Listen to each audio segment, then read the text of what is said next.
This episode is brought to you by Case File Truth and Deception, based on the hit crime podcast Case File and Goliath. Wealthy businessman Casey Parker has been murdered, and it's up to you to solve the case. Trade evidence with other detectives and get to the bottom of the crime. Who's on your side? Who can't be trusted? Will you be the first to crack the case? Find out in Case File Truth and Deception game. Available online and in stores at Amazon and Walmart.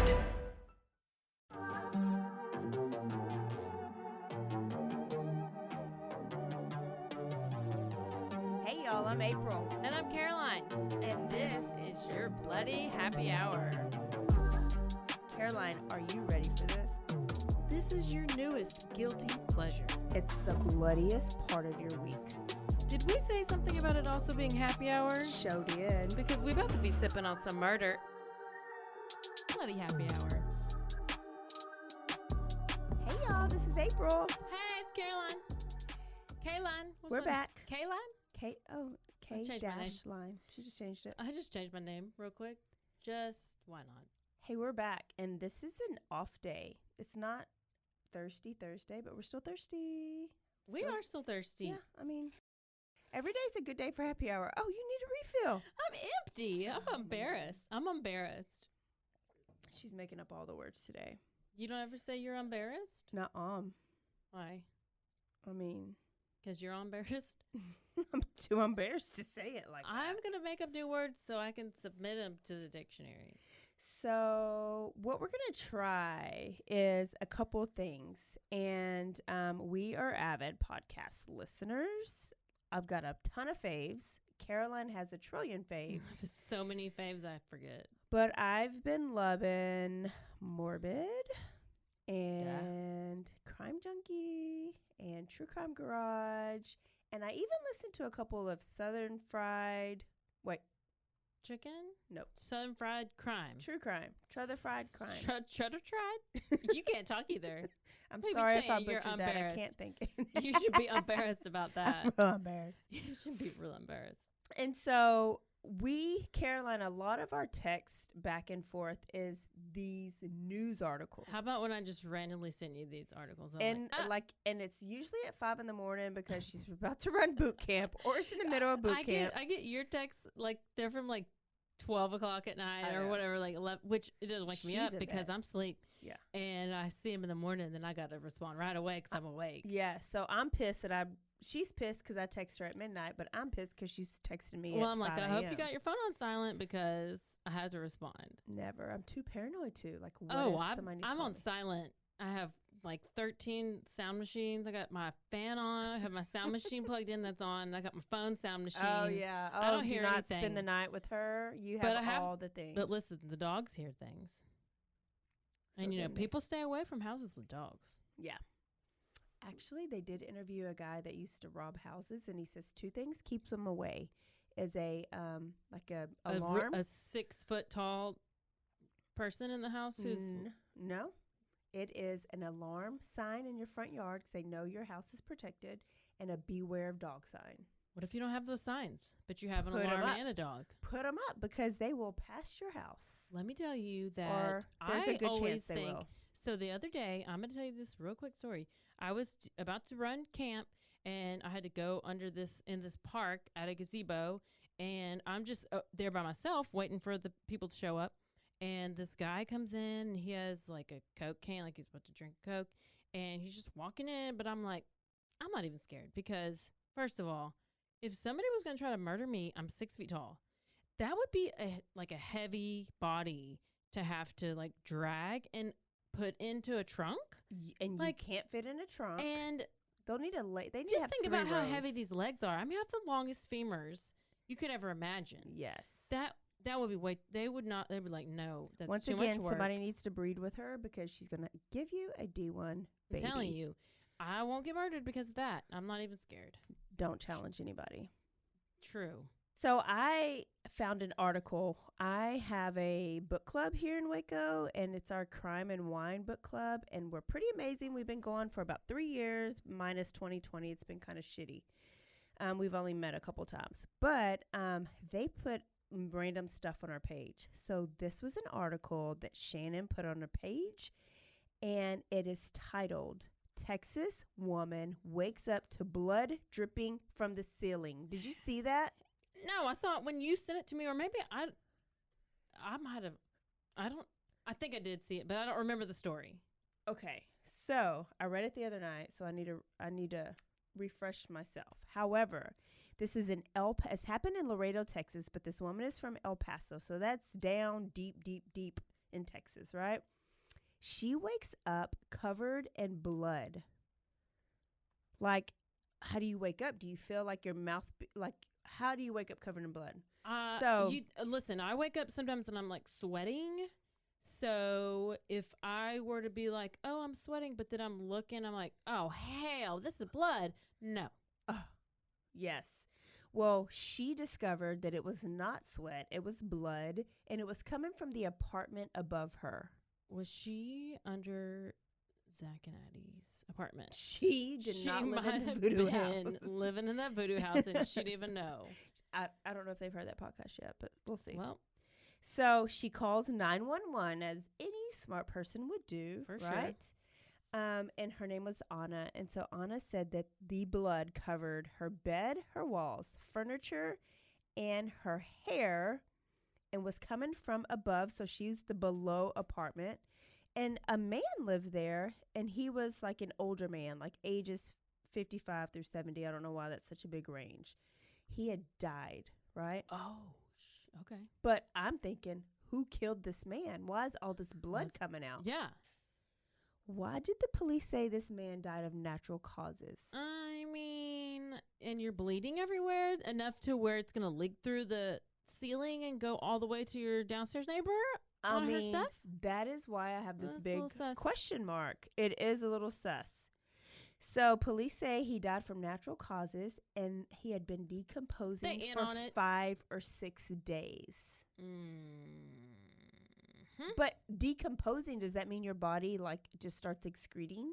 I mean, your blood starts excreting from your body? I mean, I don't think so. You have to be stabbed and stuff. No. You don't just die. You don't just listen die. Listen to this. Oh, okay. She sleeps with the ceiling fan on, as I'm sure you do. Oh, for sure. Okay. And 65 degrees. So when he died directly above where her ceiling fan is placed in her apartment. Oh, don't tell me it's splattered everywhere. Her ceiling fan was on. It's splattered everywhere. And the blood was dripping from her carpets down to her apartment to her ceiling fan, and it was going. Oh, no. It was like you ever put a towel on the ceiling fan? My friend Erica used to put confetti on the ceiling fan blades and turn them on, and there was confetti all over the room. So imagine that being blood. I mean, my ceiling fan has dust. Yeah. It doesn't spray everywhere, but but still. But that's terrible. Ew. So it seeped through her ceiling, and it got all over her. She had only been living there for about 1.5 years, but has decided not to renew her lease. Well, I wonder why. Way to go, landlord, for letting her get out of her lease. I thought that was great, and I wanted to share that with everybody. Laredo, Texas, El Paso woman. Give it up for Anna. Yeah, Anna. Or Anna. I think it's probably Anna. Oh, are we snapping? I don't know. Caroline, what do you have? Okay, so this one I saw, I think, over around Christmas time. And I really thought it was funny because it was just crazy. And sad. I mean, obviously sad, but it's so insane. Okay, it's the heading or the title was "Man Propped Slain Wife on Couch, Then Had Kids Open Christmas Gifts in Front of Body," prosecutors say. I can't. You know I'm gonna click on that when I see that heading. I'm like, what? So I'm gonna read you the article. It says at the time of 2011, or at the time of her 2011 death, the kids were 8 and 3, and the couple also shared a 7-week-old baby. Prosecutors say a California man allegedly killed his wife and propped her up on Christmas morning for their kids to open gifts in front of her body. Orange County Register, Mercury News, and Associated Press report. William Wallace. Who's that? That name sounds familiar. Wayne Walker. Wainwright. William Wainwright, the Atlanta child. That was Wayne. Anyway, that name reminded me of it. Anyway, his name's William Wallace of Anaheim, California. He was charged in the 2011. Wayne Williams. Wayne Williams. There you go. Charged in the killing of his wife, Zazelle Preston, 26, which allegedly occurred during a violent argument on Christmas Eve that year. So according to Orange County Register, during the trial on Monday, prosecutors claimed that on Christmas morning, Wallace placed her body on the sofa with sunglasses on. Mama had a hangover. And proceeded to tell the kids as they opened their gifts, Mommy got drunk and ruined Christmas. Oh my gosh. I can't. Okay. And so at the time, Wallace's two daughters, 8 and 3, they had two daughters, 8 and 3. The couple, they had a newborn. Preston was studying to become a domestic violence counselor at the time. The wife, mama or the daddy? The mama. Okay. And as for what happened on Christmas Eve, Wallace's attorneys claimed that their client was being accused of something that was not his fault, and that Preston got drunk and fell on the glass table, hitting her head. Okay, so it's not his fault. And instead of calling the police, he just props her up on the couch. Yeah. I mean... Yeah. Witnesses painted an alleged picture of repeated violent behavior from Wallace toward Preston, and the relatives of Preston also alleged that they told investigators that Wallace had threatened to kill his wife before, and it says this Christmas story does not have a happy ending. And unfortunately, this is not just a story, it's real life. So I guess they had the trial, and the defense attorney told the jurors that you will hear about this relationship that was full of arguing and yelling, but also a lot of love. Oh, my. Wallace has been in jail since he was arrested on Christmas Day, 2011, in lieu of $100 million bail. He faces first-degree murder. I mean, he should. He should, because if he was innocent, he would have called the police immediately. I mean, who? I understand you don't want to ruin your kids' somebody Christmas, up, but you didn't make it any better by and faking the death. Sunglasses on them and sets them there, and it's like, oh, Mommy was drunk and she ruined Christmas. Sometimes it makes Christmas better.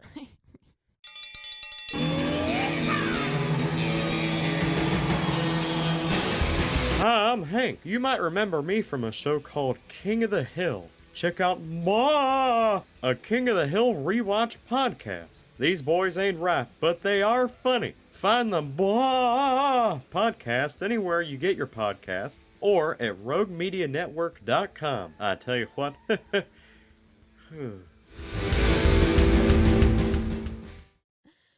She was not drunk. She was dead. But that's, if you want to know more about it, go research it. So I have one more, and it's kind of sad. Okay. Oh, no.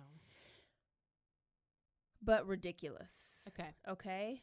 So this is an ex-New York police officer. And he was accused in his son's death. And his son has autism. And I'm a special educator, so that's like this holds up. Woo, this was really hard to that's gonna read. So what happened is his name is Michael Valva, and he had a girlfriend named Angela Polina. And allegedly, they put their autistic son named Thomas in the garage when it was 19 degrees outside. Why? And did not let him come inside. I mean, I don't know, because their dog Bella was allowed to sleep inside in the heat. Oh. So I know a lot of you dog lovers. I know, that's love your dogs more than you trust some adults, but this is taking it to a whole new level. I mean, that's your child. Yeah, this is your child. I mean, they're both your child, but that's your child. I mean, let them both be warm. That's fair. They're now facing murder charges, and this kid was 8 years old, all right? So this happened just now, like in January, and what happened is they had a housekeeper. So this isn't like a poor family that maybe didn't have heat, because everybody else had heat. their housekeeper came in, and she heard weeping and crying. And so she asked girlfriend, who is that? What is that? And they says, oh, well, Thomas fell on his way to the bus, but he'll be okay. And so housekeeper was like, oh, yeah, he'll be fine. Then she sees Michael and girlfriend bringing Thomas up from like the garage basement area, and he's unconscious. So then they administer CPR, and he ends up dying of hypothermia. And the dog is just fine. I don't even know what kind of dog it is, but it's sad. Ridiculously sad. So don't be a Michael. And he wasn't a cop at the time. Like, he had stopped being a cop in 2020 for whatever reason. So they just probably put COVID. him in the garage. I mean, like, was he? It doesn't say. I mean, we don't know because we're just doing little article clips. Yeah, just little bit of articles. But we don't have all the details. But we're just reading what catches our eye. Yeah, I mean, I'm sure having kids with special needs is hard, but there's no reason. I mean, ask for help. Take them to the fire department. Go to your teacher. Like, I was a special ed teacher. I would be devastated. Bring me my students. Don't do that to them. So, wow, sweet little Michael's an angel now. So I don't know why I ended that on a sad note. I probably should have started on a sad note and but I can do one more. Okay, if you want me to do one more. Yeah. Okay, this is pretty recent. This is Barry Morphew. He's the one who, like, a year ago, he's like said his wife disappeared and fell off the bike and all that stuff. Yes. Okay, so this just came out like really just a couple of weeks ago. Yeah, I remember. The new update on this Barry Morphew, and the headline that I'm gonna read is Barry Morphew allegedly tried to cast a presidential ballot in his missing wife Suzanne's name. Yes. So it says, it was stunning to see that ballot in our batches, the county clerk said. Lori Mitchell said of seeing a ballot in Suzanne Morphew's name. So it's that almost 6 months after Suzanne had disappeared, her husband, Barry, who had been accused of killing her, fraudulently submitted a presidential ballot in her name. So in addition to the charges of first-degree murder, Barry is now also facing charges of felony forgery of public records, a misdemeanor of election mail ballot offenses after he allegedly tried to cast an extra vote in former President Donald Trump. Former. That's what it said. In his wife's name, according to an arrest warrant. County clerk called the sheriff's office to report the case of the alleged fraud. And they were like, we received this ballot from Suzanne, mother of two, who has been missing since May 2020. And so the county clerk knew that was like a missing or probably dead person. So she realized that, right? Yeah. So they said, I felt I should contact the sheriff. Who said this? Mitchell.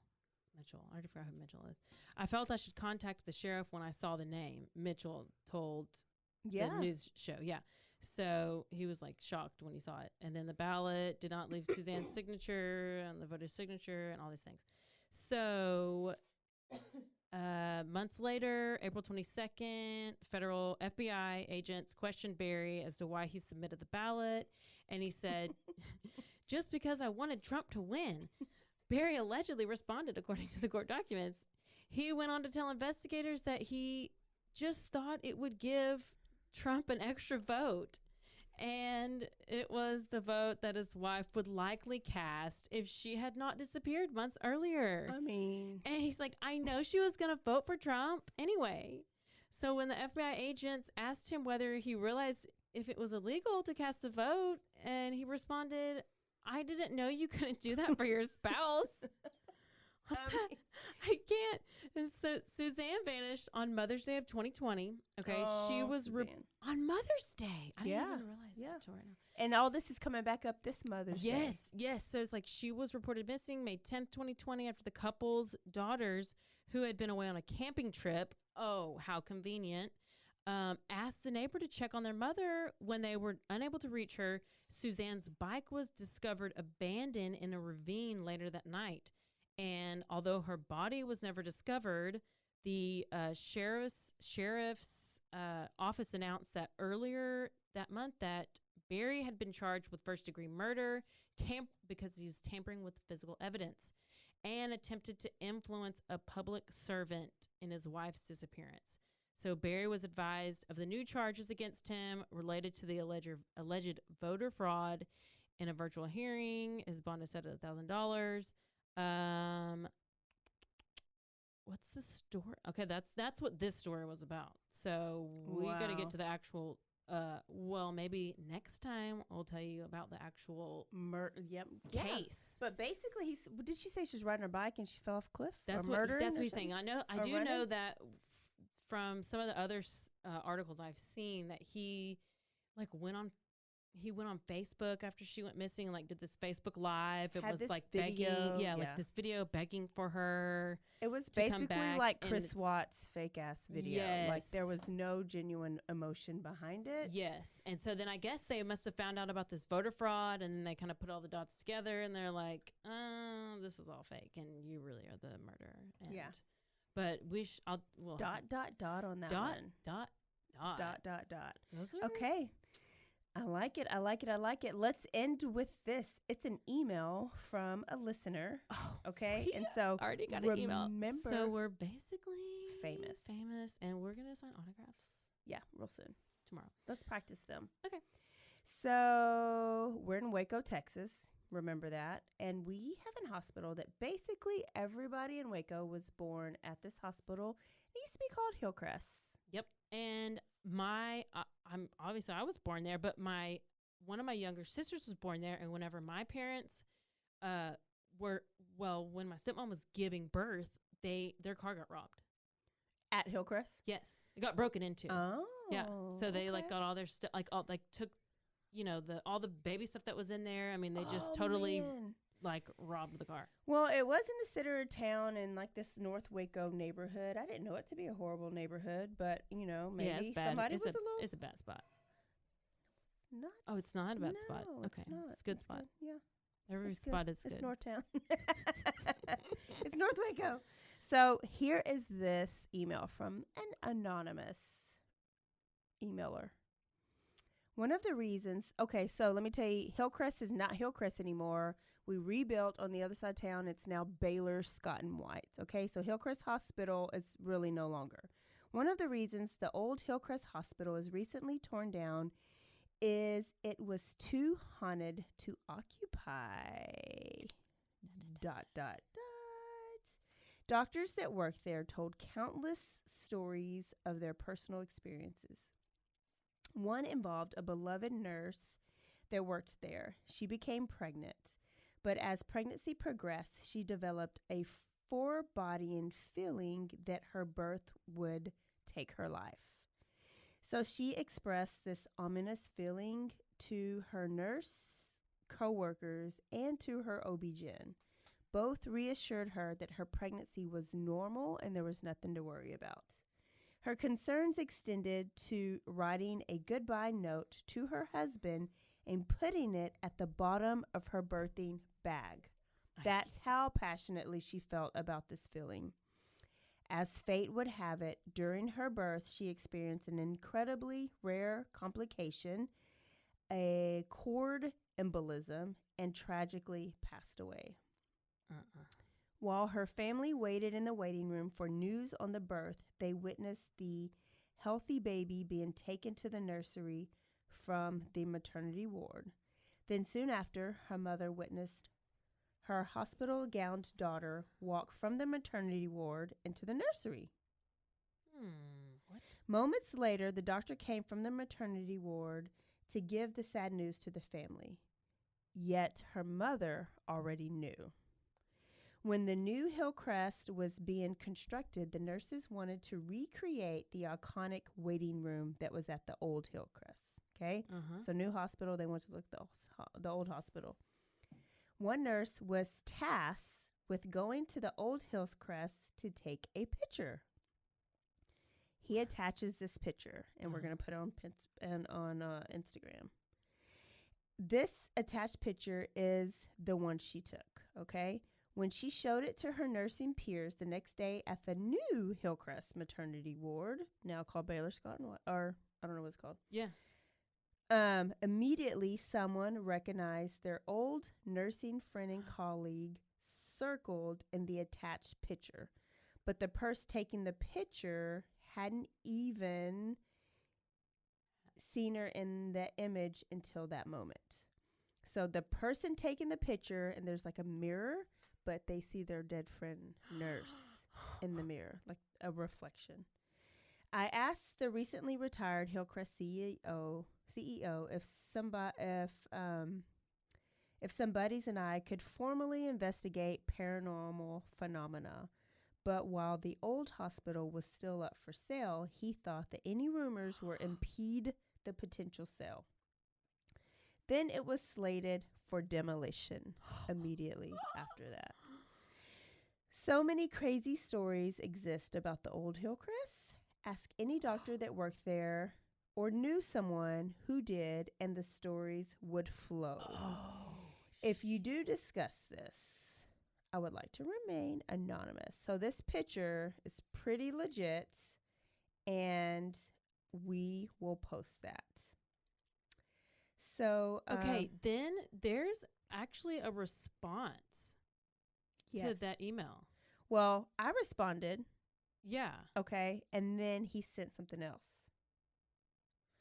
So we had a mutual friend. Oh, I'm just now seeing it. Yeah, we had a mutual friend or mutual person, and here, let me see. Here's the response to that. So many crazy stories of ghostly appearances are told of the old Hillcrest Hospital. After it closed, it was still used as quarters for visiting doctors doing locum tenenum. Sorry if I said that wrong. Work temporary employment of doctors to fill a slot until a full side. It's a sub. It sounds like a sub doctor. So, one such story is a doctor was entering the elevator from a higher floor to leave for his shift. Upon entering the elevator, he saw a distressed patient in a gown. She was crying. He asked her if she was okay. She just looked blankly at him. Then the elevator stopped on the next floor and she exited. The doctor visited the security office, and when they both reviewed the video, only the doctor was seen. What? There was no patient. These types of stories are endless. Oh, ew.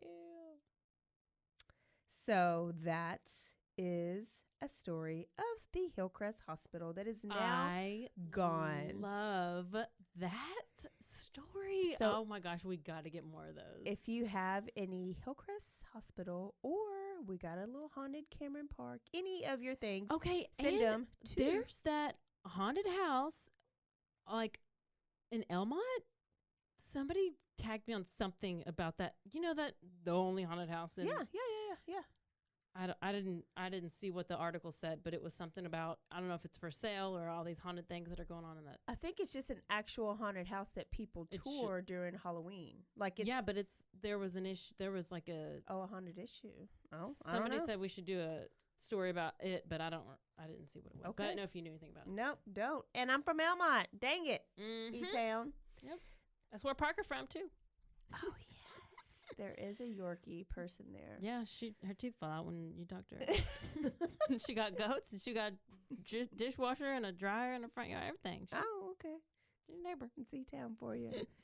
So y'all email us bloodyhappyhour@gmail.com. Instagram. Go find us. Go like us. Twitter, Facebook. And you can message us if you want to. Yeah, do it. Do all the things. And we will see y'all Thursday for Thirsty Thursday. Yeah, let us know what we should drink. Yes. Ooh. Or if you want to bring us a drink, do it. Peace out, y'all. Bye. Later.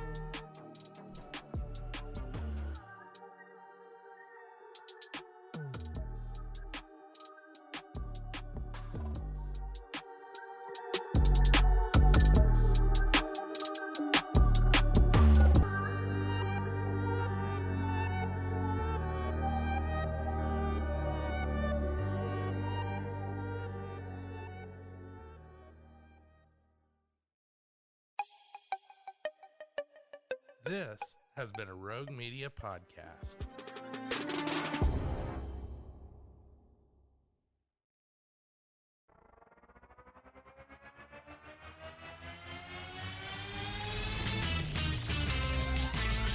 Frozen, Frozen, heroes. Gonna tell you about Frozen, Frozen, heroes. Gonna tell you about. Hey, I'm Zach, And I'm Mike. and we have a fantastic new podcast to tell you about. Bros, Foes, and Heroes. It's the two of us looking into the world of comics, breaking down some characters that you may have never heard of, and some that are just absolutely ridiculous. Yeah, so Zach comes up with a character each time, and I go into it just completely blind. I don't know who this person is or what their abilities are or anything, and basically I guess we kind of go over their origin story and just some of the ridiculous stuff that maybe, especially Golden Age stuff. Oh, Golden Age stuff is always the best, and we will make sure to highlight all of the shenanigans and just absolute weirdness of everything. Yeah, that's right. So subscribe today and follow us on Instagram at Bros Foes Heroes. And if you don't, I know where you live. Not really, but please subscribe. Frozen, Frozen, heroes. Gonna tell you about Frozen, Frozen, heroes. Gonna tell you about.